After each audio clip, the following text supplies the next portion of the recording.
Let's talk to our panel about it now. Joining me on set is Dan Merica, who's a national political reporter for The Messenger, Juanita Tolliver, who's a Democratic strategist and an NBC News political analyst, and, of course, the great Republican strategist, Matt Gorman. Juanita, you're great, too. I'm like, come on, I need accolades, right? Wow. Matt hasn't been on the table for a while. Oh, so okay. Juanita, welcoming me back. As soon as I said that, I was like, instant regret. I got you after. We're good. All right, so, Dan, there's a job approval rating for the president, according to this poll, at 40%. His handling of the economy, foreign policy, these marks are all among his lowest. Is this the bottom, or could things get worse for the president in terms of his reelection hopes? I mean, I think there is some belief inside the Democratic orbit that this is the bottom, given what was said about the Israel-Hamas war, how that is dragging down younger voters. I think there's a difference in how people look at this. Democrats look at this inside Biden world and outside Biden world. I think there's an acknowledgement outside Biden world that these are serious issues.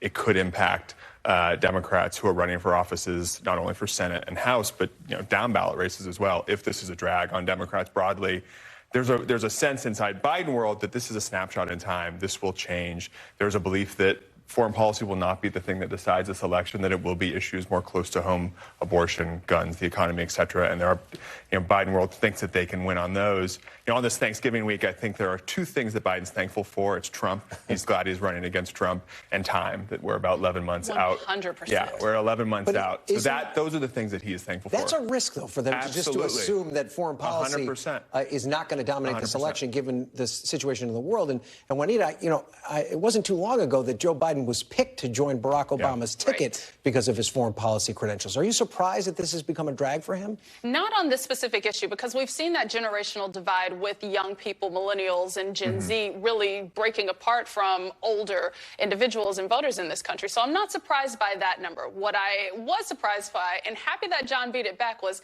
Trump will not walk away with a margin on the youth voters in 2024. Now, what I am concerned about, though, for the Biden administration is the lack of energy, the lack of joy and excitement around voting, because we have seen youth voters in 2022, in 2020, flex this big muscle that shows their political power. But I fear some of them will stay home because they're looking at this like, my life hasn't really improved. I'm still struggling. And on top of that, I have to pay student loans back. Yeah. And I talked to a Biden campaign aide about this over the weekend, and they acknowledge that this is a problem, and they also acknowledge that they're working on it. Is that important? They can't just assume that these young voters are going to come around, right? Take nothing for granted. That is my message to the Biden campaign. And they have to get out there and fight for every single vote. I know that the campaign made a conscious decision to not have Biden on the trail in 2023. They might be second-guessing that. What I do hope they're second-guessing is this focus on digital over in-person organizing on the ground, because you need to meet these young people where they are. The president needs to speak to them and learn from them and set a positive vision that they can get behind. So, Matt, is this an opening for Republicans? I mean, especially when it comes to foreign policy, because is the Republican position when it comes to conflicts like the one in Israel in line with the rest of the electorate? Well, I think for most of the electorate, it's kind of united when it's very pro-Israel. What I would look at is how the Democratic Party is becoming far less pro-Israel, especially younger voters. When you look at some of the most pro-Palestinian voices in the party, they've been elected from 2018 on. I mean, also look at what was trending last week on TikTok, which is the most go-to news source for folks under 35. Set aside the spyware Chinese issues, it was Osama bin Laden's letter to America. Yikes. And so, I mean, like, you have to consider what is being told on these massive platforms. And on your question about whether the White House is, I mean, they have beat back some of those things. The Osama bin Laden, you saw the White House put a statement out on that. I mean, they're clearly aware of this and worried about it. Whether they're going to outwardly say we're worried about a poll right now, 11 months out, is another question. All right, well, let's talk a little bit more about this poll, and I want to walk you through something that's interesting. It says that Trump narrowly leads Biden head-to-head, but both Biden and Trump are losing to a generic opponent, which means any of us at the table could potentially win a race for president if we were up against Joe Biden or Donald Trump. I'm shocked to see how weak both of these potential nominees are, Dan. It is why a lot of pundits and people who study this think that the people who are going to decide this election are so-called double haters, people who hate both candidates and have concerns about both candidates. It's the reason that both candidates kind of need each other at this moment, that there's Biden who needs the unpopularity of Trump and vice versa. Trump needs Biden to be in this position. So he's not where he was in 2020. He's not seen as the alternative to what was an unpopular Trump administration. frustration. These double haters, the people who have concerns about both candidates, are likely going to be the people who decide this election, and those are the folks who are up for grabs. I mean, Juanita, isn't that a concern, though, for Democrats when you're talking about joy and wanting to go cast a ballot? 100%. If you're looking at two options that you don't really like, do you just say, I don't even feel like going out? Sadly, this is what I'm already hearing from some youth voters, that they don't see a viable option here. And I think they're also saying that with consideration for some of the third-party candidates who are on the ticket. Look, I think Joe Manchin is probably looking at these numbers like, oh, here's my opening. No, it's not. I promise another old white dude is not the answer here. Right, right. So, Matt, you just worked for a Republican presidential campaign. For viewers who don't know, I'm sure they do, because they follow your career very closely. You worked for Senator Tim Scott, who just stepped down. You look at these numbers. Senator Scott said multiple times on the campaign trail that Trump can't win a general election. Do you still think he's right? Certainly at this point in time, the polls show that that's not the case anymore. And it's not just this one poll yet. The Times come out. Multiple polls have shown this. And look, I think this also hurts an argument. Now, Tim Scott can't make this anymore, but how many times on the trail have other people pitched themselves, I'm the Republican who can win? Right. It's a lot harder to make that argument now than it was a month ago.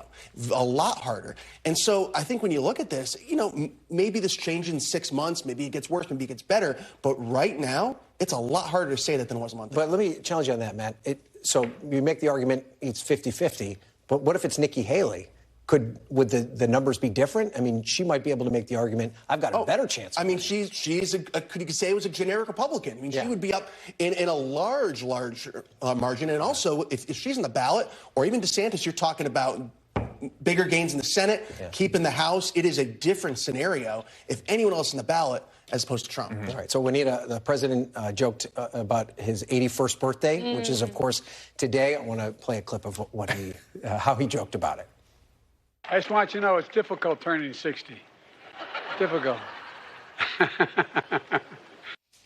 Of course, he's 81, so he turned 60 a long time ago.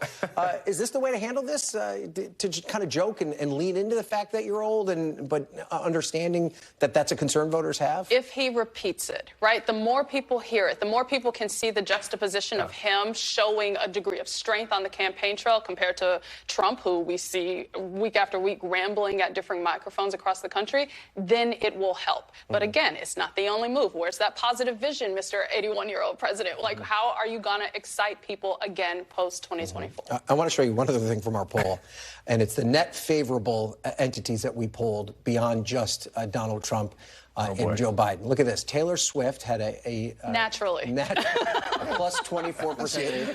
Israel does pretty well in this. Beyonce does pretty well in this. Of course. Ukraine does. Everyone else has a negative favorability rating. And I should also point out that even Taylor Swift does not have a favorable rating of over 50%, which, take that for what it's worth. I mean, it seems as though people are just unhappy with everything.